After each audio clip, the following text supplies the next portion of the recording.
you're ready, take it away. All right, well, good to see everybody. Hope it's been a good day, something that we've tried to do, each and every year for a long time now. It's evolved over the years, but just to give, all of our local media an opportunity to kind of, help y'all get off and running. I know it's coming out of a little bit of a dead time, but hopefully an opportunity for a lot of y'all to get a head start on some of your stories and things you're wanting to talk about and all that. But appreciate you guys coming today and appreciate the opportunity to, kick this thing off in this 2024 season. It's going to be a lot of fun. We as coaches, we love this time of year. We start over in January. That's what we do. It's just the nature of our world. But it all builds to this, everything builds to getting back on the field, everything, you're starting over in recruiting and off-season program and, mat drills and new team and new leadership and new roles and spring practice and, summer workouts and, just meetings, et cetera. It all builds to right now and getting back on the field, getting an opportunity to go play games, get a judgment every week, good or bad. So that's what it's all about. So it's fun to get it going. There's a lot that goes into, getting to this point, and I really appreciate, the work that's been put in by our staff and especially our players. But it's another year. It's a blessing. This is my I guess my 35th college football season, and it's just it never gets old, and so we're excited about it. We got a lot to do. Tomorrow we'll start our kind of our all-in meetings, if you will, with our staff. That's usually about 5 days, and we've got obviously the media day next week in Charlotte. Excited about that and the players that'll be representing us up there. And then, we're got a couple more weeks of training, with our guys, getting them ready to roll right into camp. And so we'll be starting on the 30th as far as, our admin meetings, report day, and then first day on the field will be the first. So a lot of work to do, excited about it. Lots of opportunities to improve, in all areas. Offensively for us, I think the biggest thing is just year two, making a big jump. With Garrett coming in last year, and obviously we had, not everything at our disposal. We had some injuries and things like that, but just biggest thing, just, taking a big jump in year two. In totality as an offense, and then certainly for Cade, coming off of first year as a starter, seeing him, take that next step, and that's really what you want to see, and figuring out who our best 5, best 10 are in that offensive line. I think we've got really good experience there, for the first time in a while. We got 10 guys on scholarship at receiver, and they're actually all healthy, so we're in a good place there. So hopefully through that competition, we'll be able to create the type of playmaking and big plays that we want to have at that position. So Mafah is going to set the tone for us. Excited about the competition behind him. The biggest thing for us, again, offensively, to take the next step is just cutting down on the negative plays. Obviously had too many turnovers and those type of things. We got to improve in the red zone scoring area, and then our pass offense has got to take a big step forward for us this year. That was a big area for us of emphasis defensively last year, and we took a big step forward, and hopefully we can do that on the offensive side.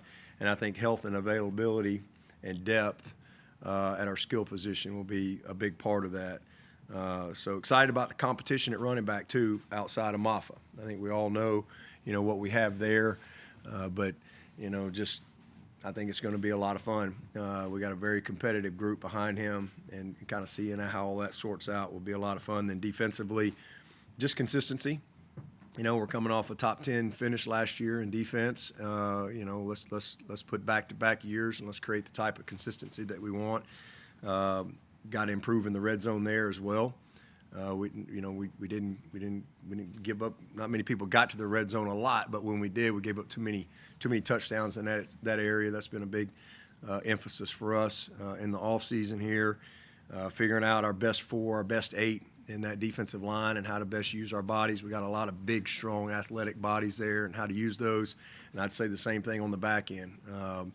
We've got a good mixture of some savvy veteran guys and a lot of really good young talent and some good experienced young talent. So we got length and athleticism, but how to best use those bodies, on the back end will be a big emphasis in camp, and then just solidifying who our top 6 are at linebacker. I think there'll be a lot of competition right there. Special teams, kicker competition. Obviously, the number one thing for us there is we got to get better in field goal. That really hurt us, especially early part of the year, and we've tried to address that. And hopefully we'll have great competition there and improve their confidence with our punt returners. We think we have elite ability there, creating that confidence, with the catchers there. And then Jack Smith, we got Aiden back. Want to see Jack really. We saw it in the spring. Want to see him continue to create the type of consistency, and hopefully, he'll get a little more opportunity as well this year. And then, last year we gave up blocks. We had a turnover, and we had big play returns. And those are negatives. So, those are things that we're wanting to eliminate within the special teams this year, and excited about it. But a lot to do, a lot of work ahead.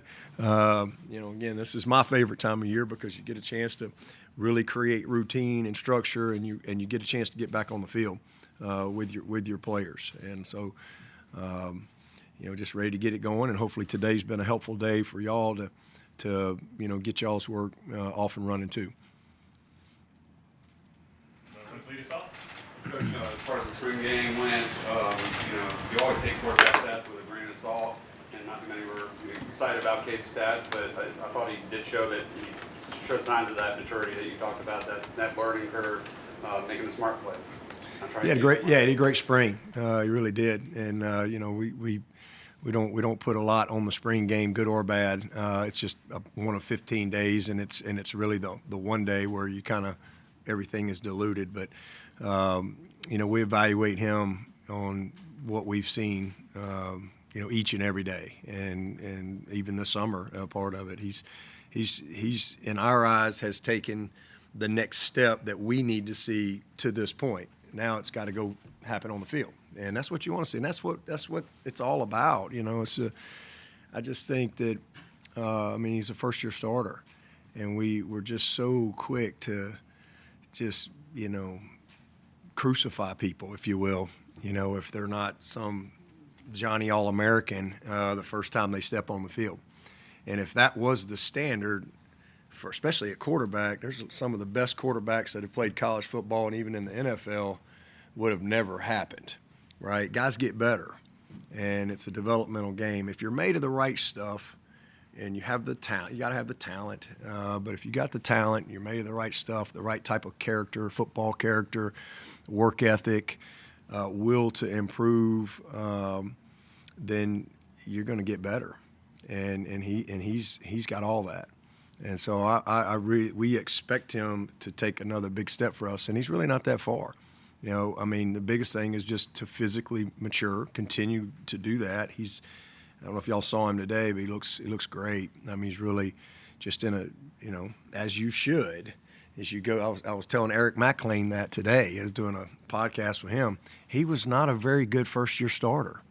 He's a good player, but he wasn't a very good first-year starter. But by the time he left here, he was all conference, because he was made of the right stuff, and he got better. And that's what, you can look around the country this year and look at some of these quarterbacks. Bo Nix, who his brother's on our team, that's why he pops in my head. Caleb, this guy was a 6-year quarterback, and he finished second in the Heisman. And, his first couple of years, it was not many people writing good things about him. And, he's first-round draft pick. So, guys get better. And I think that, we just have to be careful when we are so quick to that's why I'm hesitant with young players. To just want to put too much on these guys. because I know what's coming if they don't meet somebody else's expectations. And but I'm proud of him, man. I mean, he's really worked his tail off physically. He's matured. The biggest thing for him is just, minimizing the negative plays. I mean, just too many negative plays last year as a first-year starter. And what I mean by that, well, he had too many fumbles. Just balls on the ground. He took too many TFLs, tackles for loss, that shouldn't have been a tackle for loss. He took too many sacks on him. And so those are things that you want to see him take a big step forward this year as a second-year starter. I think we will. So we're going to find out real quick in that opener. But he's worked hard. He's really grown as a leader, and we're excited about where he is to this point. And we got to go to work, man. I mean, everybody's got a lot to prove, and he's one of them for sure. The way you guys finished last year created a lot of momentum heading into the offseason. No question. Do you think your guys used it in the right way up to now, that they where they can build on it heading into fall camp? Yeah, I don't think there's any question about that. I mean, we were in a tight spot. It's been a long time since we lost 4 games around here. Now you look up, and you got to play Notre Dame. A team that kicked you in the teeth the year before. And by the way, you're going to start a true freshman. You're going to start a guy that's never started a game. And and then boom, here they went. That confidence was just kind of what they needed. And man, to finish, winning 5 and who we beat and the quarterbacks that we beat, down the stretch there was impressive. And then to go beat another SEC team in a bowl game, and how we had to win it was really painful. It was just painful to have to go through those type of games. But how was there, 60 points scored in 7 minutes or something? It was crazy. But to see our offense have to go do it, to see our pass offense, and to see our quarterback, because obviously our pass offense has to improve this year if we're gonna get better. We got to be more explosive there. We got to improve. Now a lot of that is again availability. We got Antonio back in that bowl game. He made some big plays. One of them was 4th down. We got Tyler Brown obviously was a beneficiary of that. Adam Randall and the confidence that he regained down the stretch, and in particular that game, all of that in totality really I think carried over into the off season. So, it's you start over.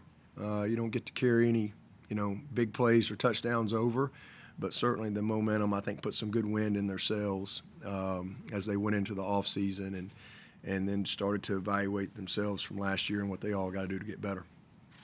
Dabo, with Antonio Williams being sidelined most of the season last year, how have you seen him attack this coming season with that experience?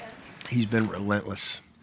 I mean, if I could just pick one guy on this team that has transformed and gotten better in every area, it's Antonio. And that's, again, it's what I was alluding to earlier. The guy makes freshman All-American, and he's, that makes him the greatest thing ever. No, it doesn't. It just means he caught a few balls, made a few plays as a freshman. But, man, he had so much work to do to get better. And then last year, obviously, he's out. Whatever game 3, he's basically done for the year. So we were actually able to redshirt him, but man, he has grown and matured, and who he is today compared to who he was when he got here, it's not even close. I mean, he has become a leader. His work ethic, his spring practice, the practice habits that he displayed day in and day out, just his overall development. I mean, I'm just really proud of him. I mean, Grish has done an awesome job with him.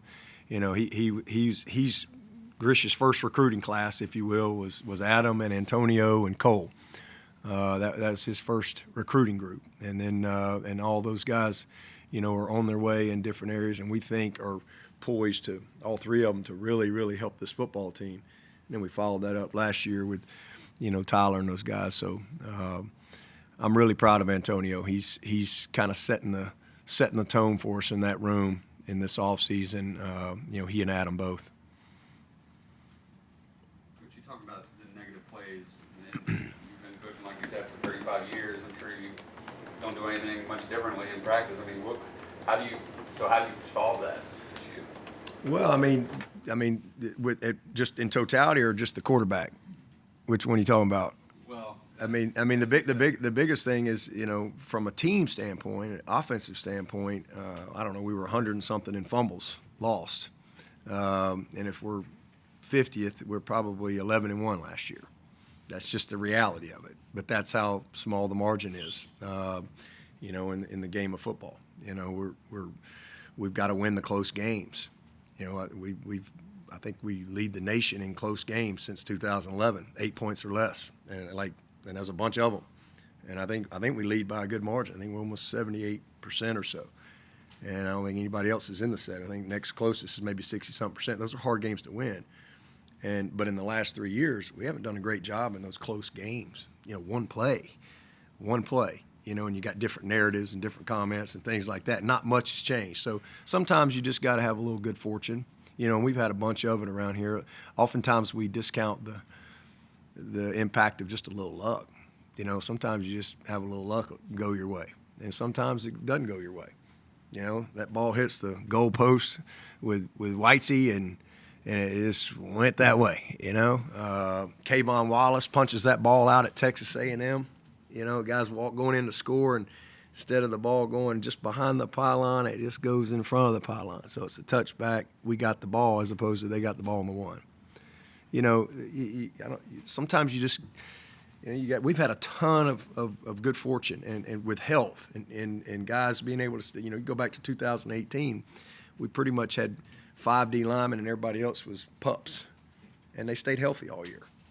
And so you need a little luck along the way, and I think we've had some of that's just some bad luck. It's not just a fumble, a sack fumble. It's a sack fumble. Guy catches, picks it up, perfect, scoop, score. It's not just a deflected ball. It just falls into the best player's hands and you walk in for a touchdown. These are things that it's football. It's football. So, I think you gotta take the good with the bad. And again, we've been good. We've been good. These last 3 years in this so-called horrible, terrible era of Clemson football, we've been good. We haven't been great. I mean, I think we're in the last 3 years, we're 94th percentile in America. We've won more games in the last 3 years than 126 of the 134 Division I teams, winning 30 games. So that's 94th percentile. I think we'd all say that's good. That's an A. But to get an A+, we got to be great. And when we've been great, we've been really elite in executing our plan to win. We've been elite, in particular, when it comes to big play margin, when it comes to winning those close games, when it comes to red zone scoring, offense and defense. And, that's just the reality of it. And, for us to go from good to great, we've got to win the close game. It's as simple as that. And again, we lead the nation since 2011, but these last 3 years, we're like 27th in the country. I think we're still like 11-6 in those close games, but not to our standard. And why is that? Well, when you get the ball first and goal on the one in the same game twice, and you rush for 250 plus and pass for 250 plus, and you still win a game for the first time in 128 years, that's how you get beat. When you one play in an overtime, one play in a double overtime, these are things that change momentum and psyche and narratives and all these type of things. You're not that far away, and so you just we gotta coach a little better. We gotta strain a little more. Some players gotta get a little better, gotta develop a little bit more, get a little bit of luck with some health and availability and all those things. So it's all goes into it. You just you take the good with the bad. And again, we've been good, but not great. And we've been to 6 playoffs. We were great in those areas. And, I think we were like 82%, number one in the country in the close games in those 6 playoff runs. It's not like we were just that much better than everybody. I mean, but we, You know, Marcus Edmond made a play in overtime. Marcus Edmond made a tackle on 4th down. You know, it's never easy. 2016, we got to go to Auburn, and it comes to a Hail Mary, and it went our way, you know. So we've had a ton of good fortune. So I think if you do this long enough, you understand that if you can be consistent, you'll have those special moments. But you got to be consistent to do that. You got to be consistently good at something in order to be great. And we certainly have done that. I mean, 13 years in a row, we've finished, top 20 in the country, you know, or 13 9+ win seasons in a row, us in Alabama. We've been very, very good. But in order to have those great years, you know, there's a lot that has to go into it. And, you know, we're excited about another opportunity. And, you know, it's never easy, and it's certainly not going to be easy for us. You know, we got a tough schedule just like everybody else, and every single game that you play, especially when you're Clemson, you better show up and you better fight your butt off to execute that plan to win. You know, you talked about some of the fortunate things. I'm thinking about 16, Leggett holding on to that ball. Yeah, that's interesting. Yeah. I still don't know how I made that catch. Yeah. But I was going to ask about the expanded playoff. Does that change the mindset here that maybe, I don't know, maybe there's a cushion if a game, you know, doesn't go your way? I don't think it changes the mindset for us as coaches. It's what I mean. You know, I think as coaches, you try to always have good perspective. I mean, it's hard to win.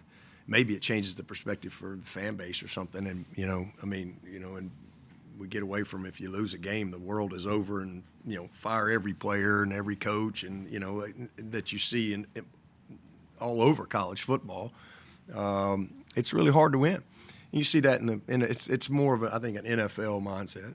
There's very few NFL teams that I think, you know, realistically say we're probably not going to lose a game all season, you know, but it's about making the playoffs. You know, that's really what everybody's goal is, and I think that is what will change gradually within the psyche of college football as it expands, and probably will expand more. Is it's going to become all about the playoffs, which is fine, but I think there's probably unintended consequences for that too. You know, just like everything, in that, you know, probably as we see guys opting out of bowl games and things like that, you'll probably see some guys if you're 4-4 and probably out of the playoffs, probably see some guys head off to Arizona and train. You know, it's probably an unintended consequence. You'll probably see some situations where, like you see in the NFL, I mean, the Ravens are in the playoffs. They got it locked up, right? They got the bye or whatever, and, well, they got one more game that really means nothing, right? Because it's all about the playoffs. So do you play Lamar in that game? You know, and that's probably an unintended consequence in college, you know, from a tradition standpoint is, you know, maybe you're 11-0 and you got that rivalry game. But, you play your biggest foe next week in the conference championship, and if you win that game, you're going to get a bye. You know, so those are things that are probably decisions you'll see play out all throughout college football, and which will probably, you know, affect traditions and things like that. But, you know, you got decisions to make if it's all about the playoffs, you know, and that's one change. As we've expanded the playoffs from 2 to 4, it becomes more about the playoffs as opposed to the regular season. Regular season still obviously is matter because that's going to impact the playoffs, but I'm just talking about some of those unintended consequences. But from our standpoint, the psyche hadn't changed in that, you know, I mean, we're all in trying to win every single game, but we also, as coaches, having done this for a long time, you have perspective. I mean, again, this is my 35th college football season. I've got 13 years at Alabama and going on 22 here. So, you know, I try not to get too high or too low with a win or a loss. You know, try to have good, healthy perspective, and I think most coaches are that way. You got to move on. Big win, tough loss, you got to move on, you know, because you want to have a great season. And so, you know, that part will probably change, and I think maybe how people schedule will probably change, you know, in this era, because I do think strength of schedule will probably become a big factor, even more so as the playoff expands. Sort of along those lines, I've talked to a few people about the opener against Georgia. Obviously, it's going to be a big national game with a lot of eyeballs on it. It probably does not end your playoff hopes or anything if you lose that game, but it certainly, as you alluded, tells you a lot about who you are right off the bat. How important is it for you to make a statement in that game, do you think, beyond just, hey, we're still in it, win or lose? Yeah, if you win it, it doesn't tell you much either. You still got to go win the next game. I think that's just honestly the way what it is. I mean, I just don't look at it that way. I think it's a huge game. I mean, this is the best team in the country to me the last 3 years in totality in Georgia. I don't think there's any question about that. I mean, you're coming right out of the gate playing a team like that. Yeah, you find out where you are in that moment for sure, but you can't let that moment define the rest of the season. Even if you win it, if that's all about that, well, you get beat against App the next week quick. And if it doesn't go your way, and you just wallow around in that, then hey, it's gonna beat you 2 more times. So hey man, it's an opener, and regardless of who we play, you want to come out of camp and put your best foot forward. And this is just a situation where you got to be playoff ready. Game 1, play 1.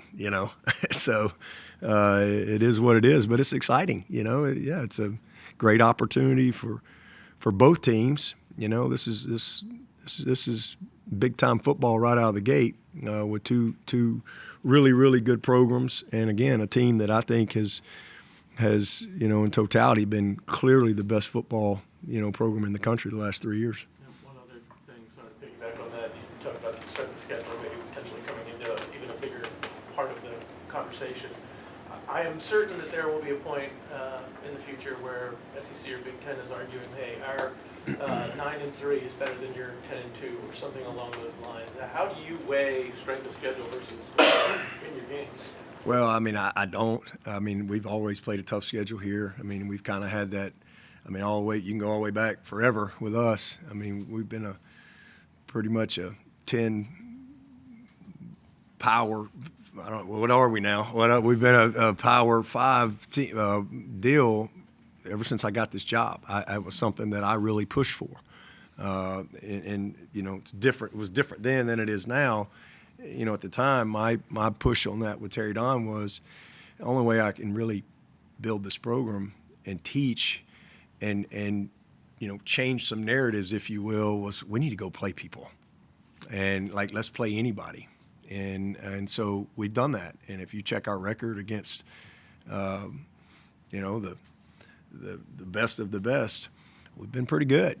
When you play the best of the best, you're not going to just walk in and win every time. That's not the real world. Look at the Chiefs last year. They didn't start off very well, did they?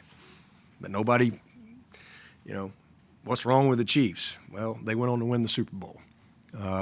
So I think, but when you're playing the best of the best, it's a few plays. And so I think we've grown our program by playing a schedule the way we've played. We know we're going to get everybody's best shot.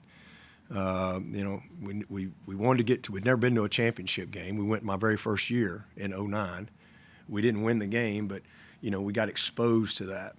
And that's kind of how we've built our program all the way through. And we've stepped out of conference and we've played a bunch of SEC teams. We certainly play South Carolina every year. We played Notre Dame,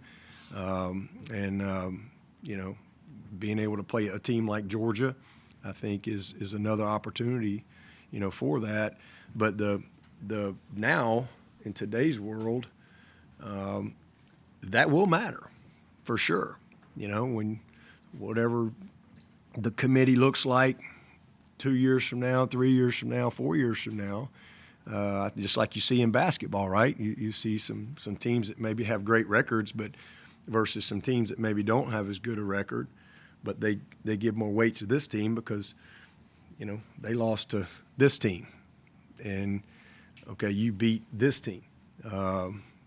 Different deal. So I think that's something that everybody will have to weigh on as they move forward. Speaking of scheduling, Clemson turned down the ACC and ESPN's request to play South Carolina on Friday night. Did Graham ask you if you had an opinion on that? Do you ever foresee where you would want to play a game on Friday night in Death Valley?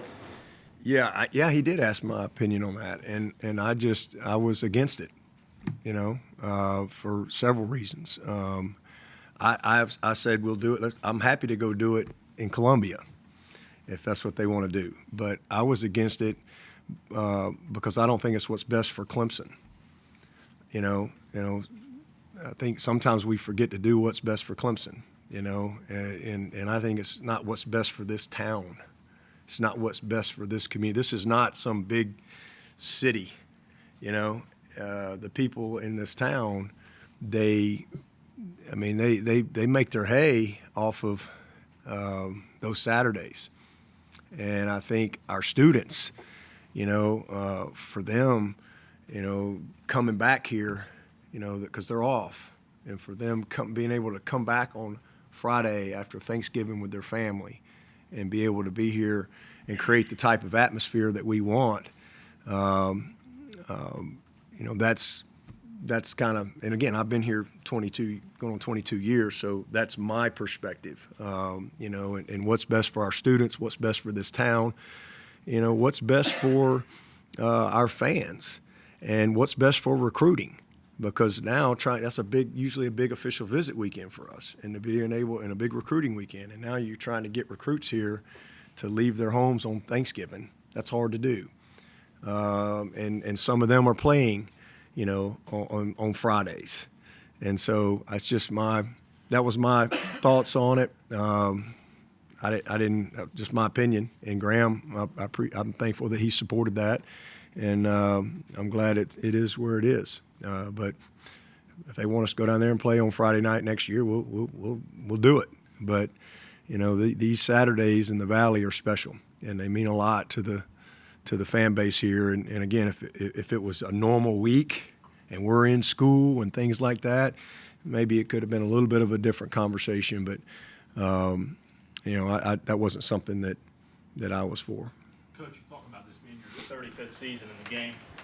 Obviously, that game has changed over the 35 years that you've been a part of it, college football. How do you not allow the added elements of portal and NIL and now lawsuits with the ACC? How do you not allow those to become a distraction to what you're building here at Clemson and continuing to build? Just focus on what matters every day, what we control, and just our daily process that we have. I mean, that's the main thing. There's always things that are completely outside of your control. But we just try to keep the main thing. I mean, lawsuits and all that stuff, that's other people deal with all that. The other changes in college football, it's just integrated into what you do every single day. So no different than any other change that happens from year to year. But it's not a distraction. It's just part of what we do. Wondering what you've seen out of your defensive front seven. Got a lot of dudes at linebacker coming back. Barrett Carter, Wade Woodaz, another year older. And then on the defensive line, you got Pete Woods, TJ Parker. Just how good can that group of linebackers and defensive linemen be this year?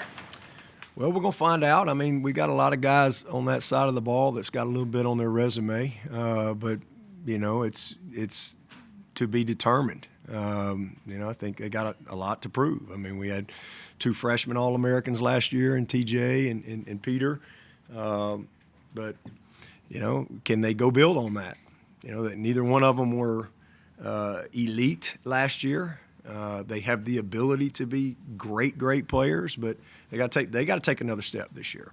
There's a lot of things that they needed to improve upon, and they've worked really hard. And Coach Eason and Coach Rump are pushing those guys. I mean, we got guys. Kate Part, y'all saw him come on last year. Peyton Page, I'm proud of those guys and where they are and how they worked. But there's a lot of guys that have a lot to prove, I think, up front that are eager to get the opportunity. A guy like Trey Williams, who's been kind of up and down throughout his career, really just injuries. And, for him to be able to have a full spring and now a full summer, I think he's a guy that could make some noise. We got some dynamic young players that, like a Steph Island-Green, a Vic Burley, who haven't played as much, that I think can come along and add the type of depth. Jaheim, Armand, Hoffler. I mean, we got a lot of guys, but I think a bunch of them are still a work in progress. And certainly we know what we got in Barrett and Woodaz. I mean, those are two big-time leaders for us, unbelievably committed guys. Barrett came back, to finish, and, we expect him to finish very well and to lead this group. Same thing with RJ. We've got a good little veteran group in RJ and Venables, and Koval's coming back. He's going to be a third-year guy to go along with some really young, talented guys. Got like Khalil and Kylan, and then we got some guys like Robert Billings and Kylan Webb that, didn't play as much last year, that are coming off of red shirts to mix in with that group. You've had some freshman receivers have success here the last couple of years. Traditionally, going back a decade, you've had that. What do Wesco and Moore bring to this offense? Can they bring a different level of explosiveness? Yeah, well, I haven't been on the field with TJ yet, so I can't really answer that. Obviously we know what he did in high school, but haven't coached him yet. I mean, just what we loved about him in high school is easy to see. I mean, he's a big-bodied receiver. He's got good collision balance and body control, and he's got elite ball skills. That's what we've seen on tape. We'll see what happens in camp. Wesco, I got a different answer because I've seen him since January, and I've had a chance to be on the field with him and coach him, and he's a kid that just took to it right away. I mean, he's a natural. Was not overwhelmed. Needed to really develop. He needed a big January to August, and he's not going to be a finished product this year. But he's made the strides that he needed to make to enhance his ability to compete. But the biggest thing is he wasn't overwhelmed from the speed of the game. He was not overwhelmed. I thought early on in the spring game, which was the first time he was kind of out there, that was the first time I saw he kind of looked like a freshman early. But then he kind of settled in to what I'd seen all spring. But the main thing with him is he just mentally took to it, like a fish to water. I mean, it was just natural. And that's what I'm excited about with him. Can't wait to get on the field with TJ and be able to kind of evaluate where he is. But it's a deep room. It's going to be a ton of competition. We're really excited about it, and just thankful that we've got the type of talent in that room, and more importantly, the health. I mean, we got 10 guys to go to battle with, and 2 or 3 good walk-on guys that really give us some good depth. But should be fun to watch. You think there'll be any kind of learning curve for Woodaz moving to like full time? There's always a learning curve anytime you're like doing something full time for the first time. But I think he's a natural. I mean, I think he's played enough football. He's got enough experience. He's the guy's a worker, man. I mean, whatever he's needed to do to get himself ready to go have a great year, he's done that. And so I don't have any concerns about him. Not that he's going to be perfect and make every play and never bust an assignment, but I got a ton of confidence in Wade. Yeah, well, you talked about how excited you are about that running back room. How has Jarvis Green come along? What have you seen from him in the spring leading up into camp? Yeah, had a good spring. I mean, he's a natural runner. He's got good vision. Comes from a great program.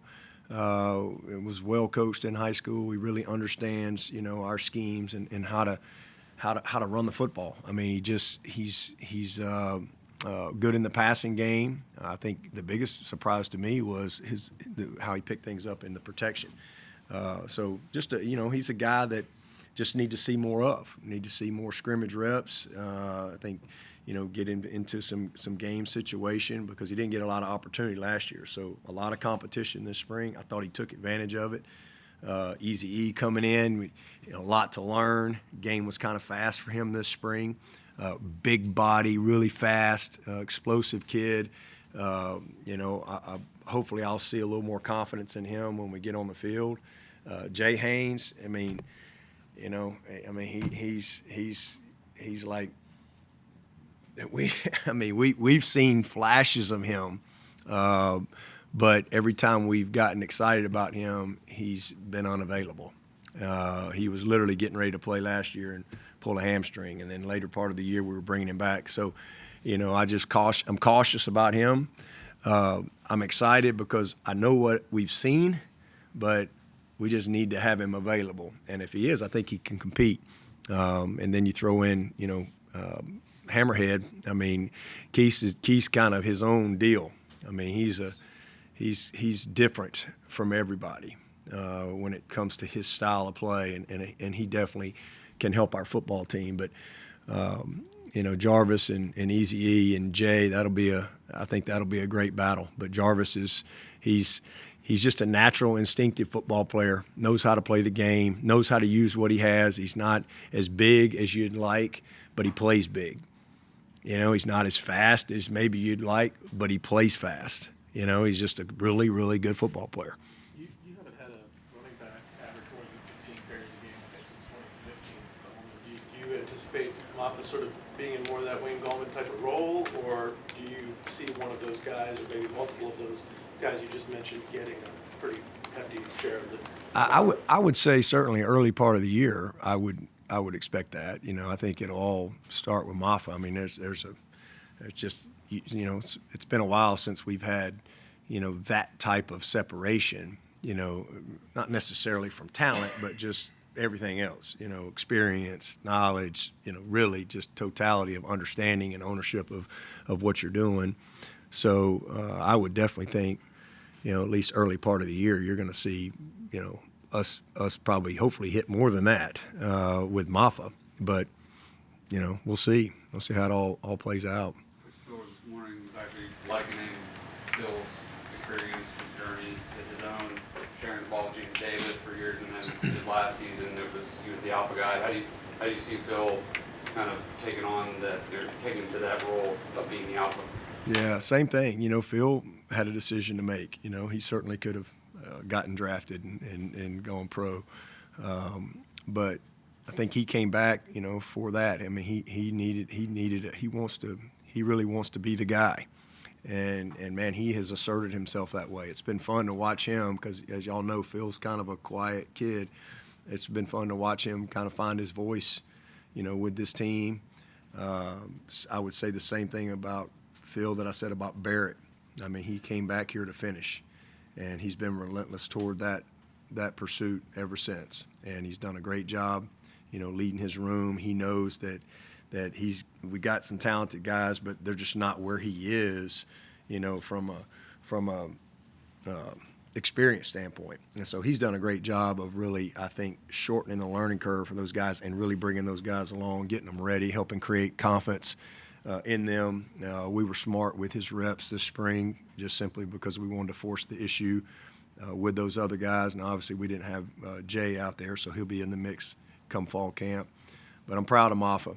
I mean, I really am. He's going to be representing, one of our representatives at the media day next week, and it's again, that's what I love about my job is seeing this quiet, not real confident kid coming out of high school to now who he is, and seeing that transformation. That's the best part of what I get to do, and seeing that in these young people.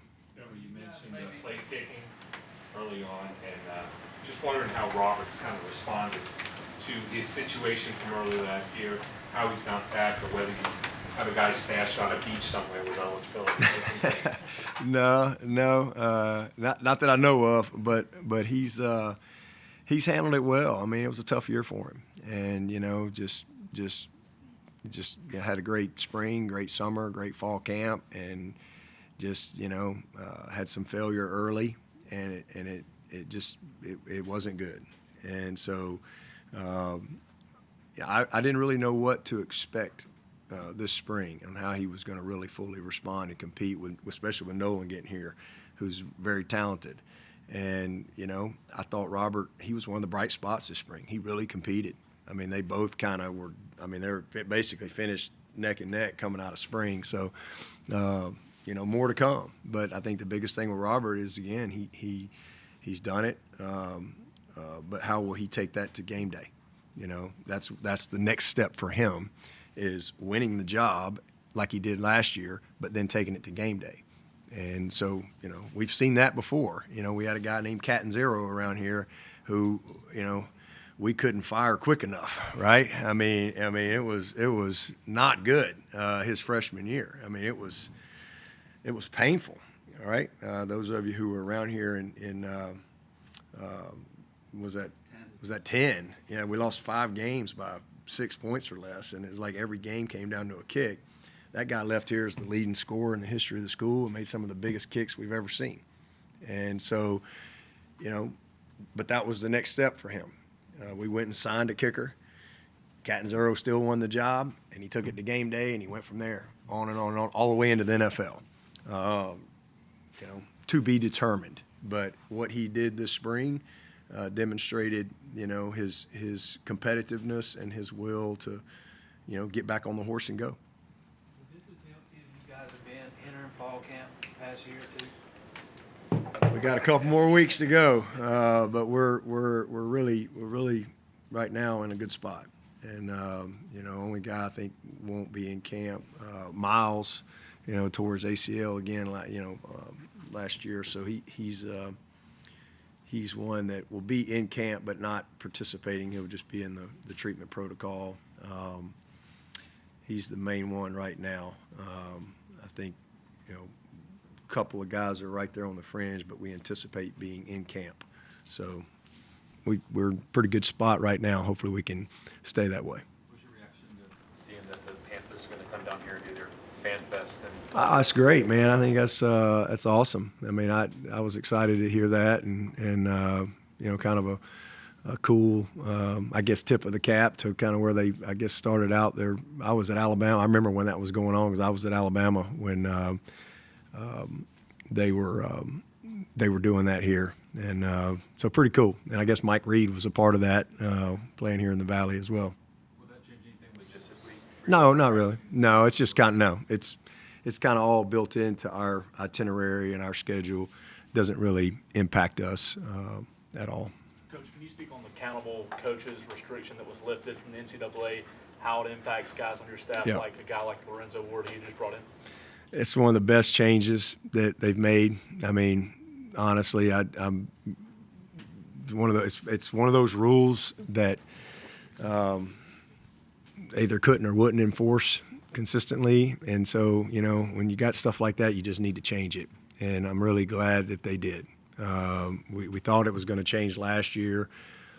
So it's awesome. I mean, I think it's great. It allows us to really use our resources very efficiently and to be able to, I think, develop your team, especially your young guys, red shirts and freshmen and things like that. I just think you've got a lot more hands on deck, a lot more eyes, a lot more opportunity to be efficient with drills, scout teams, special teams. I mean, all across the board. So, all those guys have been involved in our prep process for sure, recruiting, all your game plan stuff. They've been a true support role, but they couldn't coach on the field. And so, you got out on the field and you got this big staff and you're a little limited. So this allows you to, have some really veteran guys. And the headset thing, I think we're going to do away with that as well because they limited us to 23 headsets. And that's the way it's been. But I don't think with the rule change being so late that they could produce enough, headsets. That's like with all the schools now all of a sudden coming off of this limitation.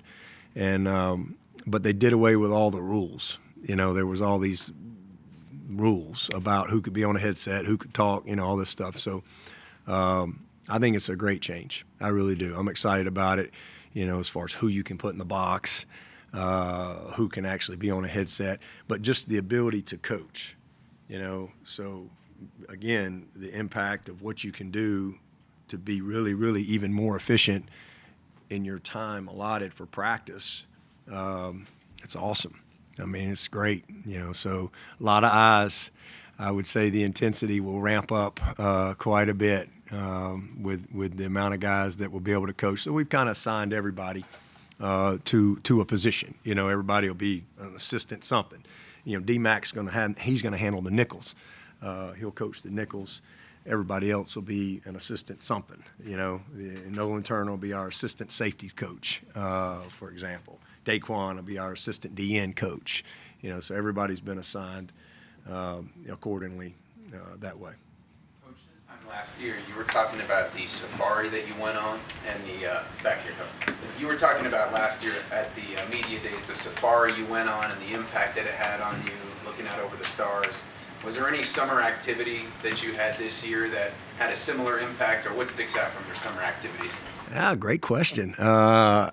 Well, yeah, I did something I've never done. I went. So I want to get to all the states. That's kind of one of my just personal things I want to get to. And so there were 4 states in the Northeast that I'd never been to. And so we took a week. Kath and I just celebrated our 30th anniversary this past Tuesday. And so that was kind of what we did for our 25th anniversary. We went over to Italy. So that was my first time across the pond, as they say. You know, I've been in the Bahamas and stuff, but I'd never been like to Europe. So that was pretty cool. And so this year for our 30th, her dad, my father-in-law, is a PhD in geography. So he was a professor at Kentucky and at Sanford for a long time, and so he knows everything about everything. And you know, so we took him. He's 81 now, and so we took he and my mother-in-law, and we went to Maine, and so it was pretty cool. So we took a week, or a little over a week, and we went to Maine, New Hampshire, Vermont, and Rhode Island. So that was the 4 states that I hadn't been to in the entire Northeast. Just never been there. And so that was pretty cool. So, you know, went to Bar Harbor for like, I think we were there 2 nights. That was pretty cool. We did the Acadia National Park. It's one of the, you know, just hiking and, you know, just beautiful. I mean, I didn't know nothing about Maine. So we were going, and my father-in-law made a pamphlet, and it had information on every place we were going and what I needed to know. And then I had to do a pop quiz at the end of it. And then I had to fill out all the states, you know, which I always struggle with that, you know. So it was really cool. Learned a lot about Maine, and ate a bunch of lobster, as they say. And then we went to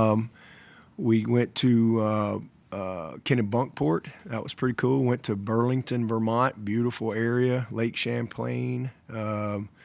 Saw the University of Vermont. Rode around. Called Leggett. You know, e-biked all over the town, and that was pretty cool. And then we went over to Portsmouth, New Hampshire.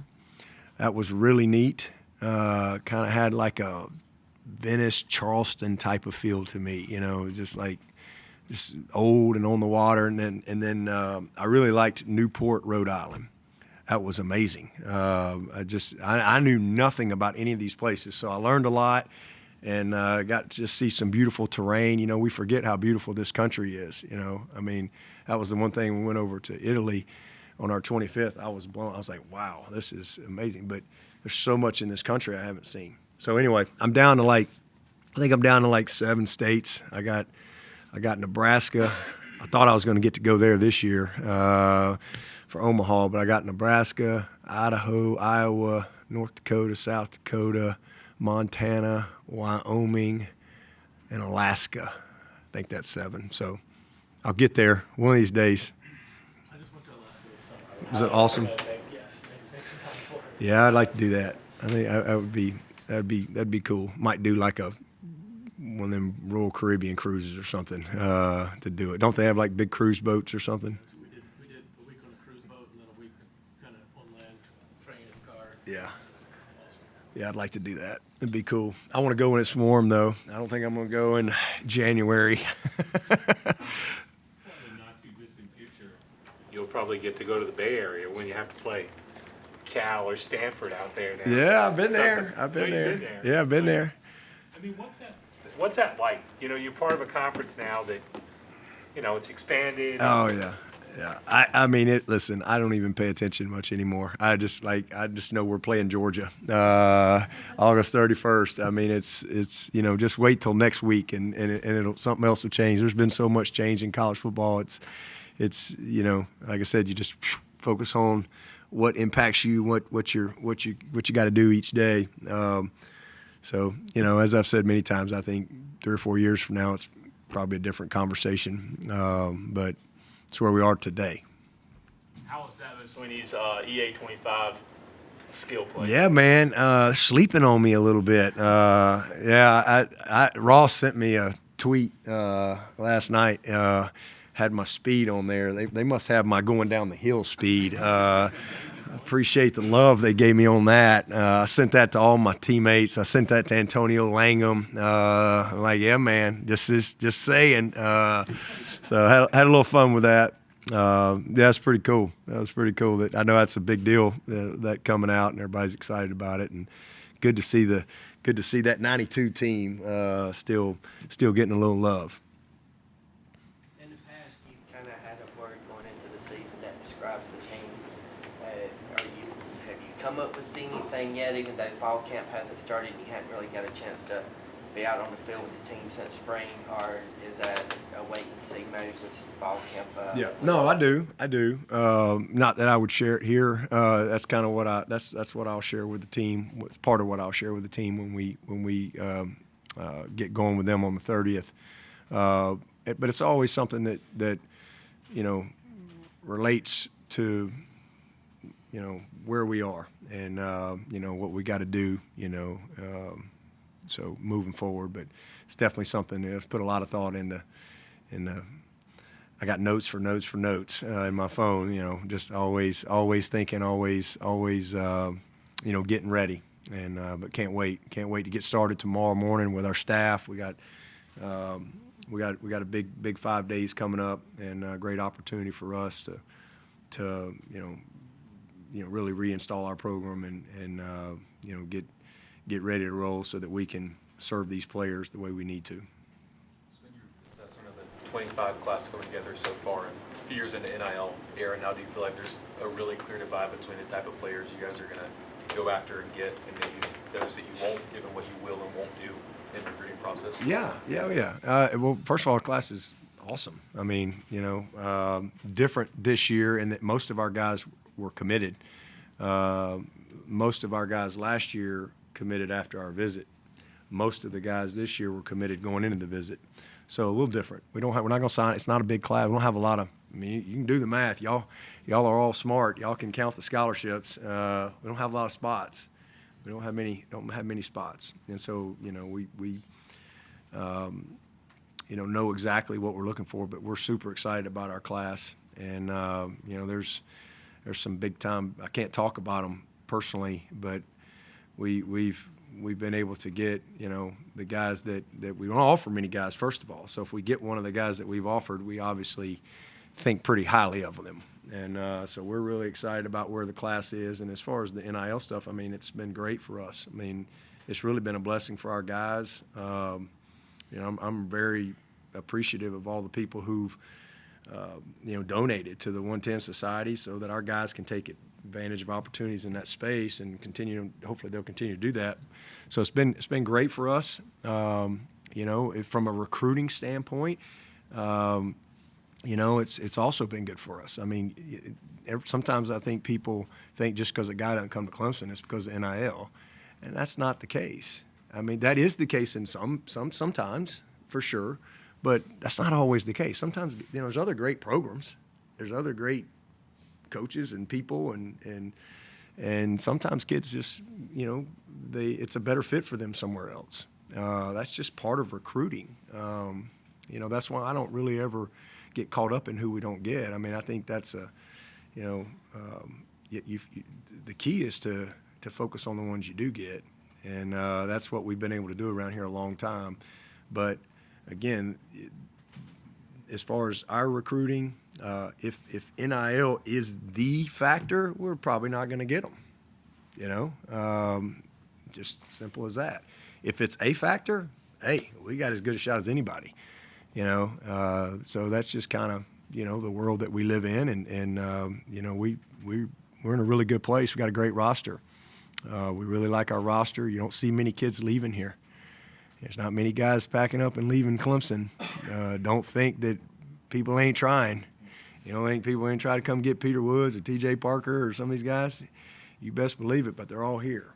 And so, you know, we've built this program by, you know, evaluating well. Not that we're perfect, because we're not. We're certainly not perfect, and I'm not perfect. But we've evaluated well, and we've developed well, and we've retained well. And that's why our graduation rates are what they are. That's why we don't just live. We don't just live in the portal, because we don't have a lot of spots, you know, with guys packing up and leaving. It's just not been the case here. So we love where we are and the roster that we have, and you know, think we're well positioned for what's coming. You know, obviously the lawsuit getting settled, that's, I think, another great thing for college football, because I think it will, you know, we got another year of NIL the way it is, but I think it will normalize NIL and basically create some normalcy with, call it the scholarship, if you will. Now every school can pick and choose on how they want to divide that up, but at least you know what you're dealing with. And I think that's a year away, but I think that'll be a great change for everyone. Has a decision been made on the second team quarterback entering fall camp? Well, coming out of spring is CV, and then Trent, and then so that's where we'll start and go from there. Got time for about two more. And then Paul Tyson. Don't forget about Paul Tyson. He's looming in the background back there. Just want to go back to recruiting. We're talking to Chris Rumpf, and he said that your guys' strategy in terms of not offering so many people actually helps assistant coaches in terms of not tiring them out. How much do you think that, you know, the way you guys do things makes it more palatable for assistants, not as stressful, I guess? I mean, that's not really a reason for it. I just think that, I mean, we've always done things differently, and those of you who've been around here, I mean, certainly since I became the head coach, I mean, we've always been unique in our approach, and you know, we've always signed a class that's ranked 8th to 15th. In fact, I think the highest ranked class we've signed did the worst. So go figure. But I think we're right where we always are. We're usually somewhere 8th to 15th. I think we've had about 14 top 15 recruiting classes in a row, and we're the second winningest team in the country the past 13, 14 years. And you know, now that Coach Saban's gone, I've got the most draft picks and most first rounders. So we've never had the number one class or anything like that, but we've evaluated well, and we've developed well, and we've retained well, and that's how we've won. And so you know, we know we're not for everybody, but we believe in how we do things, and I mean, our track record, we'll just let that speak for itself. But you know, we don't offer a lot of guys because, you know, we don't want to we want to get the right guys, you know, and when guys come to Clemson, they like it. And so we're not just trying to fill up with guys. As we've had a lot of success, and we can attract the best of the best, and that's what we've been able to do. You know, we're still getting our top picks, if you will. You know, if you got one spot and you offer 5 or 6 guys, we've been able to get one of those guys that we really, you know, covet. So our approach is I think probably, you know, unique, but we've always been different. Really nothing's changed in that regard. One more for Coach. You mentioned Coach Saban there. I know Alabama's certainly not on your schedule, but you've had some of your biggest moments against him. What's it like kind of going into that season without him on the sideline anyway? Well, it's good to know that he's not going to get a rematch from that last one. He's going to have to live with that one. So, because chances are, if he did, he'd probably get some get back. You know, so I can ride off into the sunset with that. We'll just have to end it right there, you know, because we about played everybody. We played each year. We played every year, it seemed like, for a while there, and we just hadn't played since January of 19. It just hadn't worked out, you know, for them or us. And so, you know, because again, you know, he's the best to ever do it, and chances are you meet up with him, you're not gonna win many of them. So I'm thankful that we were able to finish it the way we did in that last one. But I mean, he's going to be great for college football. He's been great for college football. He's going to continue to be great for college football. He'll continue to be great for Alabama. You know, he certainly has spent his longest professional tenure there, and has created, you know, deep roots in Tuscaloosa, and he served that community. So it'll be fun to see him in a different role. He'll bring, I think, a lot of expertise and a lot of insight that only he can bring, you know, in that setting that he's a part of. So it should be fun. All right. Thank you, Coach. Thank you, Okay. everybody. Appreciate y'all being here today.